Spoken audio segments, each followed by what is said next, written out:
कानपुर के गुजनी थाना क्षेत्र अंतर्गत एक प्लॉट में पुलिस 24 घंटे सातों दिन पहरा दे रही है। क्या खास बात है इस प्लॉट में कि पुलिस सारे काम छोड़कर इस प्लॉट की निगरानी कर रही है।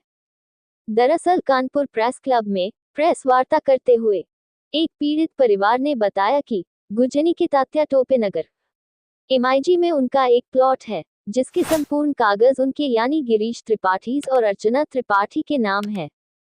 पीड़ितों ने बताया कि यूनियन बैंक से नीलामी में 20,25,000 रुपए का प्लॉट लिया था, जिसकी दाखिल खारिज भी है। लेकिन अब उसी प्लॉट पर कब्जे की नियत से एक सरकारी वकील डीजीसी क्राइम दिलीप कुमार अवस्थी इस प्लॉट को हड़पना चाहते हैं।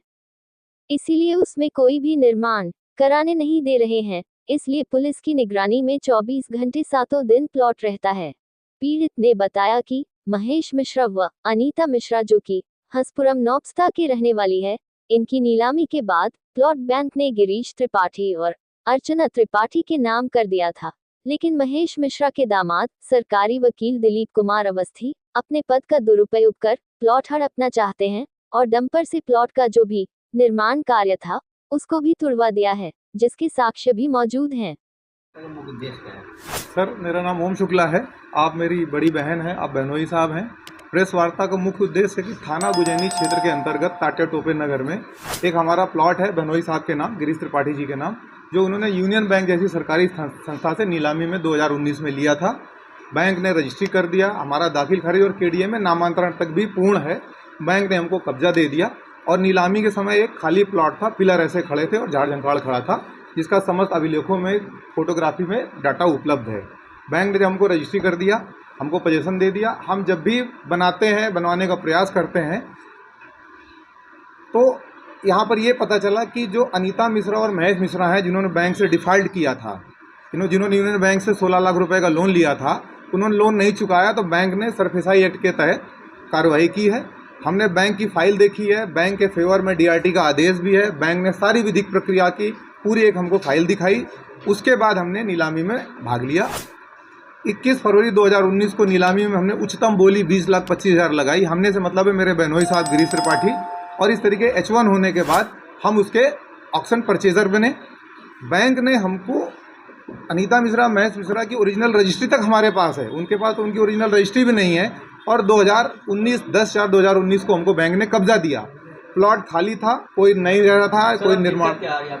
दिक्कत क्या आ रही है सर इसमें कि डीजीसी के प्रभाव में थाना गुजैनी जो है वो बार बार हमको निर्माण में रोक देता है, हस्तक्षेप कर देता है। 13 तारीख की रात को मेरी बाउंड्री को डंपर से गिरा दिया गया और डंपर से गिराने के बाद हमने 112 डायल किया, हमने पुलिस को सूचना दी, परंतु तहरीर दर्ज नहीं हुई। तब से लगातार वहाँ पर पुलिस 24 घंटे पहरा दे रही है, ना तो उस गिरे मलबे को समेटने दे रही, ना हमें वापस व्यवस्थित करने दे रही है। डीजीसी का नाम क्या है? डीजीसी श्री दिलीप कुमार अवस्थी, जो डीजीसी क्राइम है, वो जहाँ तक पता चला है भूमाफिया हैं, प्लॉट कब्जा करना उनका काम है। वो हमसे इस प्लॉट में अपना नाम हटाने के एवज में 10 लाख रुपए वसूलना चाहते हैं। हम इसकी पंचायत 3-4 बार पुलिस अधिकारियों के बीच कर चुके हैं कि सर हम आपसे लड़ नहीं सकते, आप बहुत बाहुबली हैं, आप मेरे केवल लागत और ब्याज ही दे दीजिए, हम आपको रजिस्ट्री कर देंगे। एसीपी गोविंद नगर के पास 2 बार पंचायत हो चुकी, एसीपी कल्याणपुर के पास भी 1 बार पंचायत कर चुका, और ये स्वयं आते हैं। मेरे खिलाफ एक झूठी एफआईआर हो गई है, और जबकि फरवरी में एडीसीपी साउथ मैडम ने सीपी सर के आदेश पर एक विस्तृत, बृहद और स्पीकिंग जांच की है। वो जांच में एक एक तथ्य, नीलामी के सबके कागज देखे मैडम ने, और स्पष्ट किया कि श्री गिरीश त्रिपाठी का पक्ष एकदम सत्य है, यही काबिज हैं, इन्हीं के पास कब्जा है। सर, अब क्या मांग है?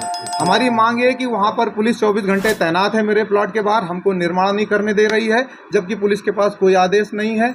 ऐसी स्थिति में ना मेरी एफआईआर लिखी गई है, ना हमको बनाने दिया जा रहा है, मेरे केयरटेकर को भगा दिया गया है।